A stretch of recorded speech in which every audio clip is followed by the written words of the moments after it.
નમસ્કાર વિદ્યાર્થી મિત્રો, જય હિન્દ, જય ભારત. વિદ્યાર્થી મિત્રો, લાસ્ટ લેક્ચરમાં આપણે અનફોર્ગેટેબલ વોલ્ટ ડિઝની આ પાઠને પૂર્ણ કરેલો હતો. આજે આપણે લેસન 2 રીડ 2 એમાં એક કાવ્ય જોઈએ, શેપર શેપ્ડ. શેપર એટલે આકાર આપનાર અને શેપ્ડ એટલે આકાર આપ્યો. શેપર એટલે ઘાટ ઘડનાર અને શેપ્ડ એટલે ઘાટ ઘડ્યો. અને એકદમ શોર્ટમાં કહીએ તો કાવ્યનું નામ છે શેપર શેપ્ડ એટલે ઘડવૈયાનો ઘાટ. લેખક છે હરીન્દ્રનાથ ચટ્ટોપાધ્યાય. ચાલો, હરીન્દ્રનાથ ચટ્ટોપાધ્યાય કાવ્યમાં શું લખે છે આપણે જોઈએ. પહેલી લીટીમાં યુઝડ ટુ બી આપેલું છે.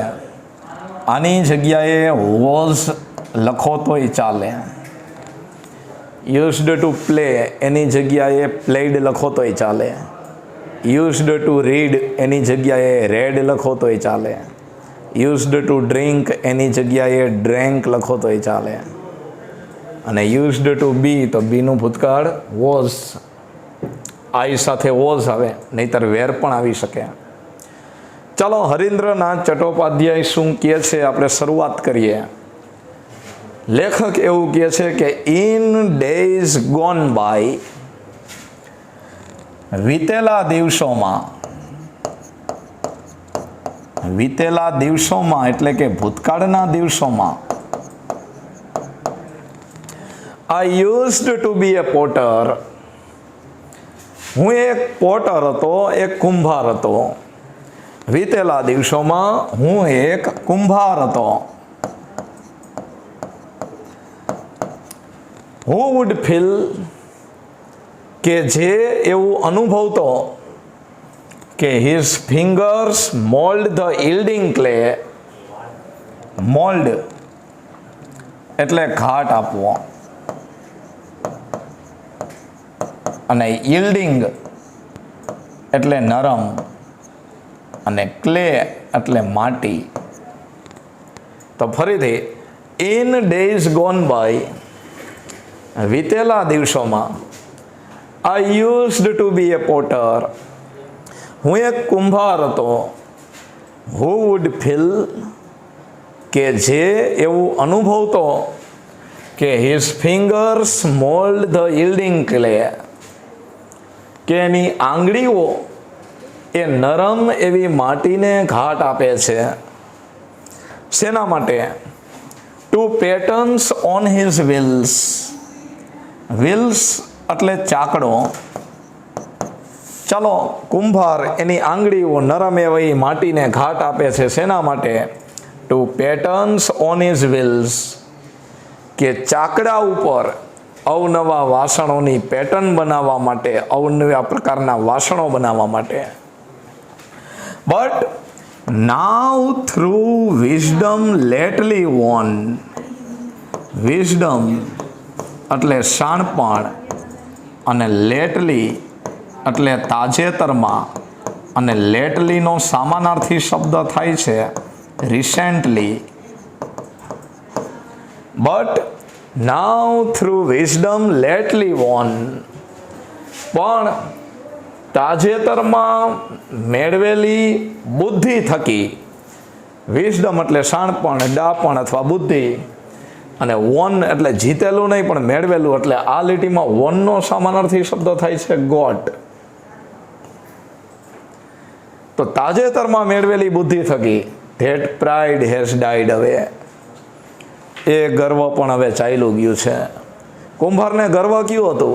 કુંભારને ગર્વ એમ હતું કે આ નરમ એવી માટીને ઘાટ આપીને આ બધા વાસણો મારા થકી રચાય છે, હું આ કાર્ય કરું છું, એવું અભિમાન હતું.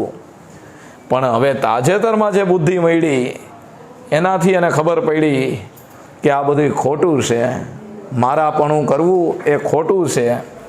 હવે એક સારો એવો કુંભાર બનવાનું એને પોતાના ઉપર જે ગર્વ હતું એ ચાલ્યું ગયું છે. I have ceased to be potter. Cease એનો સમાનાર્થી શબ્દ થાય છે સ્ટોપ્ડ. આ સીઝ એ પોતે ભૂતકાળ છે એટલે એનો સમાનાર્થી પણ ભૂતકાળમાં જ આવે. તો I have ceased to be potter. હવે મેં કુંભાર બનવાનું અટકાવી દીધું છે. And I have learned to be clay. અને હવે હું માટી બનવાનું શીખી ગયો છું. મેં કુંભાર બનવાનું અટકાવી દીધું છે અને હવે હું ખુદ માટી બનવાનું શીખી ગયો છું. ફરીથી, ભૂતકાળના દિવસોમાં હું એક કુંભાર હતો કે જે એવું અનુભવતો કે એની આંગળીઓ નરમ એવી માટીને ઘાટ આપે છે. શેના માટે? ચાકડા ઉપર વાસણોની અવનવી રીતભાત બનાવવા માટે. પણ હવે તાજેતરમાં મેળવેલી બુદ્ધિ થકી એ ગર્વ પણ ચાલ્યું ગયું છે. હવે મેં કુંભાર બનવાનું અટકાવી દીધું છે અને હવે હું ખુદ માટી બનવાનું શીખ્યો છું. પહેલાં મને એવું અભિમાન હતું કે હું એક બેસ્ટ કુંભાર છું. આ ચાકડા ઉપર જે વાસણો બને છે, જે વાસણોમાં લોકો ખાય છે, એ મારા થકી જ બને છે. પણ પછી કવિને એક નવી બુદ્ધિ પ્રાપ્ત થઈ, સાચું જ્ઞાન પ્રાપ્ત થયું. એને ખ્યાલ આવ્યો કે આ દુનિયામાં કોઈ વસ્તુ મારા થકી નથી થતી. હું તો પોતે માટી છું, કુંભાર તો ઉપરવાળો છે. આ બધું એ જ કરે છે. વિદ્યાર્થી મિત્રો, ક્યારેક આપણી પાસે વધારે પડતું ધન આવી જાય, વધારે પડતી બુદ્ધિ કે નોલેજ આવી જાય, વધારે પડતી શારીરિક શક્તિ આવી જાય તો આપણને એનું બહુ અભિમાન હોય. પણ એ બધી ઈશ્વરની કૃપા હોય કે જેના થકી આપણે આ બધી વસ્તુને ફીલ કરતા હોય. હકીકતે જે કાંઈ ઘટનાઓ બને છે આપણા કર્મને આધીન ઈશ્વર જ આપણને એવા વિચાર આપે છે કે જેથી કરીને આપણે આગળ વધીએ, બાકી આપણી કોઈ હેસિયત જ નથી. ચાલો બીજો પેરેગ્રાફ. In other days. એ બીજા દિવસોમાં I used to be a poet. હું એક કવિ હતો. થ્રુ હુઝ પેન, કે જેની પેન થકી ઇન્યુમરેબલ સોંગ વુડ કમ. અસંખ્ય ગીતો રચાતા. અહીંયા કમ એનો સમાનાર્થી શબ્દ તરીકે તમે ક્રિએટ લઈ શકો. રચાવવું, ઉત્પન્ન કરવું. અને ઇન્યુમરેબલનો અર્થ થાય છે અસંખ્ય. તો એક બીજા દિવસોમાં હું એક કવિ હતો કે જેની પેન થકી અસંખ્ય ગીતો રચાતા. શેના માટે? To win the hearts of main.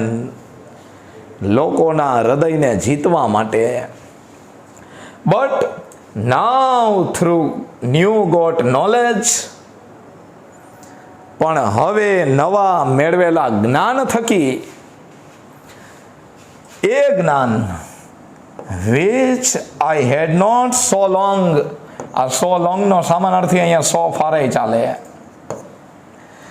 એ જ્ઞાન કે જે અત્યાર સુધી મારી પાસે હતું જ નહીં, એ જ્ઞાન થકી I have ceased to be poet. મેં કવિ બનવાનું અટકાવી દીધું. And I have learned to be song. અને હું ખુદ ગીત બનવાનું શીખી ગયો છું. ભૂતકાળના દિવસોમાં મને એવું લાગતું કે હું એક કવિ છું અને મારા થકી જ આ બધા ગીતો રચાય છે. અને આ બધા ગીતો રચાય છે એટલે જ લોકોના હૃદય ખુશ રહે છે, લોકોના હૃદય જીતી શકાય છે. પણ હવે મને ખબર પડી કે આ ગીતોના રચનાર હું નથી, હું ખુદ જ એક ગીત છું અને મને રચનાર ઈશ્વર છે. તો ફરીથી એ જ ભાવ આવ્યો કે વ્યક્તિએ આઈ ઉપર વધારે ભાવ ન આપવો જોઈએ. આઈ એટલે હું, આ બધું હું જ કરું છું, મારા થકી જ થાય છે, એ વસ્તુ ઉપર વધારે ભાર આપવો જોઈએ નહીં. બધું જ ઈશ્વરની મરજીથી થાય છે, એની કૃપા છે એટલે થાય છે, એવું માનવું જોઈએ. ત્રીજો paragraph. I was a fashioner of sword. સમાનાર્થી તરીકે એકવાર પૂછાઈ ગયેલું છે કે ફેશનર એનો સમાનાર્થી શબ્દ થાય છે મેકર. મેકર એટલે બનાવનાર. અને સ્વર્ડ જેનું ગુજરાતી થાય છે તલવાર. તો આઈ was a fashioner of sword. હું તલવાર બનાવનાર વ્યક્તિ હતો. ઇન ડેઝ, એ દિવસોમાં, ધેટ આર ગોન, કે જે દિવસો હવે ચાલ્યા ગયા છે, જે દિવસો હવે ચાલ્યા ગયા છે એ દિવસોમાં, ભૂતકાળના દિવસોમાં હું એક તલવાર બનાવનાર વ્યક્તિ હતો. વિચ, કે જે તલવાર ઓન એ 100 બેટલફિલ્ડ્સ, એ ઘણા યુદ્ધના મેદાનો ઉપર, ગ્લિટર્ડ, ચમકતી, ગ્લિટરનો સમાનાર્થી ગ્લીમ અને ગ્લીમનો સમાનાર્થી શોન, એટલે ગ્લિટર, ગ્લીમ અને શાઇન, આ ત્રણેયનો અર્થ થાય ચમકવું. ગ્લિટર એટલે ચમકવું, ગ્લીમ એટલે ચમકવું ને શાઇન એટલે ચમકવું, પણ અહીંયા શાઇનનું ભૂતકાળ શોન આપ્યું છે. ફરીથી પેલી 4 લીટી જોઈએ. હું તલવાર બનાવનાર વ્યક્તિ હતો એ દિવસોમાં, કે જે દિવસો હવે ચાલ્યા ગયા છે, એ તલવાર કે જે હજારો યુદ્ધના મેદાન ઉપર ચમકતી. બટ નાવ, પણ હવે, I am brimming with the silence of lord, કે હું કુદરતી શાંતિથી છલકાઈ રહ્યો છું. બ્રીમિંગ વિથ એટલે નાથી છલકાવું. તો હવે હું કુદરતી શાંતિથી છલકાઈ રહ્યો છું. લોર્ડ એટલે કુદરત થાય અથવા કુદરતી. I have ceased to be sword maker, તલવાર બનાવનાર વ્યક્તિ બનવાનું મેં અટકાવી દીધું. સીઝ એટલે અટકાવવું. And I have learned to be sword, અને હું ખુદ તલવાર બનવાનું શીખી ગયો. તો વિદ્યાર્થી મિત્રો, પાછો પેરેગ્રાફ લઈ. ભૂતકાળમાં હું એક તલવાર બનાવનાર વ્યક્તિ હતો. એ દિવસોમાં કે જે દિવસો હવે ચાલ્યા ગયા છે, એ તલવાર કે જે હજારો યુદ્ધના મેદાન ઉપર આમ ચમકતી, જે તલવારથી બહુ બધા યુદ્ધ જીતી શકાતા. પણ હવે મને ખ્યાલ આવી ગયો કે આ તલવારથી લડાઈ ઝઘડા કરીને, બીજાને હરાવીને ખુદને જીતાવવાથી કોઈ ફાયદો નથી. સાચી વસ્તુ તો માનસિક કુદરતી શાંતિ છે. કોઈ પણ વ્યક્તિ હોય એના જીવનનો અંતિમ હેતુ શાંતિ મેળવવાનો હોય. એટલે આ તલવાર બનાવવી, આ તલવારથી યુદ્ધો જીતવા, એ બધું નકામું છે. એટલે હવે મેં તલવાર બનાવનાર વ્યક્તિ બનવાનું અટકાવી દીધું અને હું ખુદ તલવાર બનવાનું શીખી ગયો. Last paragraph. In bygone times, bygone એનો સમાનાર્થી શબ્દ થાય છે પાસ્ટ. ઇન પાસ્ટ ટાઈમ્સ, ભૂતકાળના સમયમાં, I used to be a dreamer, હું એક ડ્રીમર હતો, સ્વપ્નશીલ વ્યક્તિ હતો. Who would hurl on every side, કે જે દરેક બાજુએથી આમ એકઠું કરી લેતો. અને એ કેવી રીતેથી એકઠું કરતો હતો કે ઇનસોલેન્સ, અન્યાયપૂર્વક. શું એકઠું કરતો? એમરાલ્ડ એન્ડ પર્લ, માણેક અને મોતી. ફરીથી 4 લાઈન. ભૂતકાળના સમયમાં હું એક સ્વપ્નશીલ વ્યક્તિ હતો કે જે દરેક બાજુએથી અન્યાયપૂર્વક કોઈને લૂંટીને, બળજબરી કરીને એની પાસેથી માણેક, મોતી, કિંમતી વસ્તુઓ એકઠી કરી લેતો. But now I am kneeling at the feet of supreme. Kneel, આ નીલનો અર્થ એવો થાય છે ઘૂંટણીએ પડવું. ક્રિયાપદ છે મિત્રો. નીલ એટલે ઘૂંટણીએ પડવું. અને સુપ્રીમ, આ શબ્દ ભગવાન માટે છે, સર્વશક્તિમાન. આપણે કહીને કે સુપ્રીમ કોર્ટ, જેનું સૌથી વધારે ઇન્ડિયામાં ચાલે એ સુપ્રીમ કોર્ટ. એટલે સુપ્રીમ કોના માટે વાપરેલો હોય? સર્વશક્તિમાન. અને સૌથી સર્વશક્તિમાન કોણ કહેવાય? ભગવાન. તો now I am kneeling at the feet of supreme. તો હવે હું સર્વશક્તિમાન ભગવાનના શરણે આવી ગયો છું. I have ceased to be dreamer. મેં સ્વપ્નશીલ વ્યક્તિ બનવાનું અટકાવી દીધું છે. And I have learned to be dream. અને હું ખુદ સ્વપ્ન બનવાનું શીખી ગયો છું.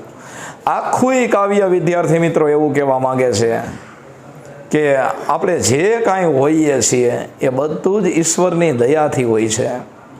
સારું પરિવાર મળે, સારા મિત્રો મળે, સારું પર્યાવરણ મળે, જીવનમાં સારા લોકો મળે, ધન સંપત્તિ મળે, શારીરિક અને માનસિક શક્તિઓ મળે, તો એ બધું ઈશ્વરને આભારી છે. એવા કોઈ સારા કાર્યો કરેલા હશે કે જેથી કરીને આપણને આ બધું મળ્યું. નહીંતર વરાછા રોડ નીચે એવા ઘણા પરિવારો રહે છે જેને કાંઈ મળતું નથી. તો વિદ્યાર્થી મિત્રો, કોઈ પણ વસ્તુ મળેલી હોય તો બીજાને મદદ કરવા માટે હોય. આપણને કોઈ વધારે આપેલું હોય ભગવાને, તો એમાંથી આપણે બીજા કોઈને મદદ કરી શકીએ. ચાલો ફરીથી એકવાર કાવ્યને જોઈ લઈએ છેલ્લી વાર. ભૂતકાળના દિવસોમાં હું એક કુંભાર હતો કે જે એવું અનુભવતો કે એની આંગળીઓ ચાકડા ઉપર વાસણોની અવનવી પેટર્ન્સ બનાવવા માટે નરમ એવી આંગળીઓને ઘાટ આપે છે, નરમ એવી માટીને ઘાટ આપે છે. પણ હવે તાજેતરમાં મેળવેલી બુદ્ધિ થકી એ ગર્વ પણ ચાલ્યું ગયું છે. હવે મેં કુંભાર બનવાનું અટકાવી દીધું છે અને હું ખુદ માટી બનવાનું શીખી ગયો છું. એ બીજા દિવસોમાં હું એક કવિ હતો કે જેની પેન થકી અસંખ્ય ગીતો રચાતા. શેના માટે? લોકોના હૃદય જીતવા માટે. પણ હવે તાજેતરમાં નવા મેળવેલા જ્ઞાન થકી, એ જ્ઞાન કે જે પહેલાં મારી પાસે હતું નહીં, એ જ્ઞાન થકી મેં કવિ બનવાનું અટકાવી દીધું છે અને હું ખુદ ગીત બનવાનું શીખી ગયો છું. હું એક તલવાર બનાવનાર વ્યક્તિ હતો એ દિવસોમાં કે જે દિવસો હવે ચાલ્યા ગયા છે. એ તલવાર કે જે હજારો યુદ્ધના મેદાન ઉપર ચમકતી, એટલે કે લોકોના ગળા કાપતી. પણ હવે હું કુદરતી શાંતિથી છલકાઈ રહ્યો છું. તલવાર બનાવનાર વ્યક્તિ બનવાનું મેં અટકાવી દીધું છે અને હું ખુદ તલવાર બનવાનું શીખી ગયો છું. ભૂતકાળના સમયમાં હું એક સ્વપ્નશીલ વ્યક્તિ હતો કે જે ચારેય બાજુથી અન્યાયપૂર્વક માણેક અને મોતી એકઠા કરી લેતો. પણ હવે હું સર્વશક્તિમાન ઈશ્વરના શરણે આવી ગયો છું, એના ઘૂંટણીએ પડી ગયો છું. હવે મને એનાથી નવી બુદ્ધિ પ્રાપ્ત થઈ છે, એટલે મેં સ્વપ્નશીલ વ્યક્તિ બનવાનું અટકાવી દીધું કે ચાલો ખોટા સ્વપ્ન જોવા નહીં, જેટલું આપણા નસીબમાં હોય એટલું જ મળે. એવા સ્વપ્નશીલ વ્યક્તિ બનવાનું મેં અટકાવી દીધું અને હું ખુદ સ્વપ્ન બનવાનું શીખી ગયો છું. એક મિનિટ. ઓકે વિદ્યાર્થી મિત્રો, ચાલો હવે થોડાક પ્રશ્ન જવાબ આપણે જોઈ લઈએ. કાવ્યને લગતા થોડાક પ્રશ્ન જવાબ. તો પહેલો પ્રશ્ન એવો છે કે ધીસ પોએમ ઇઝ અબાઉટ ખાલી જગ્યા. આ કવિતા શેના વિશે છે? હમણાં તમે જે કવિતા શીખ્યા એ કવિતા શેના વિશે છે? 4 ઓપ્શન આપ્યા છે. ચાલો એમાં સાચો ઓપ્શન કયો છે? તો કે ઓપ્શન એ. આ કવિતા શેના વિશે છે? તો કે કવિના પોતાના સેલ્ફ રિયલાઇઝેશન વિશે. કવિને પોતાની રહીને જે ભૂલ સમજાય છે એના વિશે આખી કવિતા છે. કવિને પેલા કુંભાર બનવાનું ગર્વ હતું, પછી એને એની ભૂલ સમજાય છે અને ખબર પડે છે કે આપણે કુંભાર નથી, કુંભાર તો ભગવાન છે, આપણે તો એની માટી છીએ. અને જેમ આપણો ઘાટ ઘડે, જેમ આપણને ચલાવે એમ કઠપૂતળીની જેમ આપણે ચાલવાનું છે. બીજું, the poet wishes to cease to be a potter. કવિ કુંભાર બનવાનું અટકાવવાનું ઈચ્છે છે, કારણ કે કવિ કુંભાર બનવાનું અટકાવવાનું ઈચ્છે છે. કેમ? તો આપણે જવાબ શોધીએ. Option B. કવિ કુંભાર બનવાનું કેમ અટકાવે છે? તો કે હી હેઝ રિયલાઇઝ, હવે એને સમજાઈ ગયું છે શું સમજાયું? The harm of declaring himself to be a great potter, કે મહાન કવિ તરીકે પોતાની જાતને ડિક્લેર કરવાનું નુકસાન. કવિએ કુંભાર બનવાનું અટકાવી દીધું છે. કેમ? તો હવે કવિને સમજાઈ ગયું છે કે મહાન કુંભાર તરીકે પોતાની જાતને ડિક્લેર કરવી એનું નુકસાન શું થાય એ હવે કવિને સમજાઈ ગયું છે. ત્રીજું, the poet wishes to surrender to God. કવિ ભગવાનને શરણે થવા ઈચ્છે છે. કારણ કે શા માટે કવિ ભગવાનના શરણે આવે છે? તો જવાબ ગોતીએ આપણે. ફરીથી જવાબ આવશે બી, કે હી હેઝ લર્ન્ડ. હવે કવિ શીખી ગયા છે. શું શીખી ગયા છે? The truth of mortality of living beings, કે દરેક સજીવોનો ક્યારેક ને ક્યારેક નાશ થવાનો છે. આપણે જેનું અભિમાન કરીએ છીએ એ બધી વસ્તુ અહીંયા ને અહીંયા પડી રહેવાની છે, એમ કવિ શીખી ગયા છે.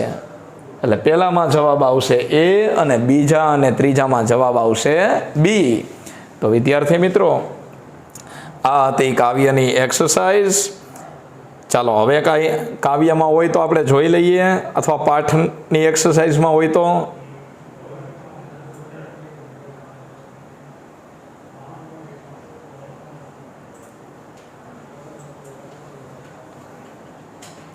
ચાલો વિદ્યાર્થી મિત્રો, તો હવે કાંઈ વધતું નથી. લાસ્ટ લેક્ચરમાં મેં તમને કીધું હતું કે માય ફેવરિટ કાર્ટૂન સિરીઝનો નિબંધ મોઢે કરી લેજો. આટલું તમારે યાદ રાખવાનું છે. અહીંયા આપણે આપણો લેક્ચર પૂરો કરીએ. જય હિન્દ, જય ભારત.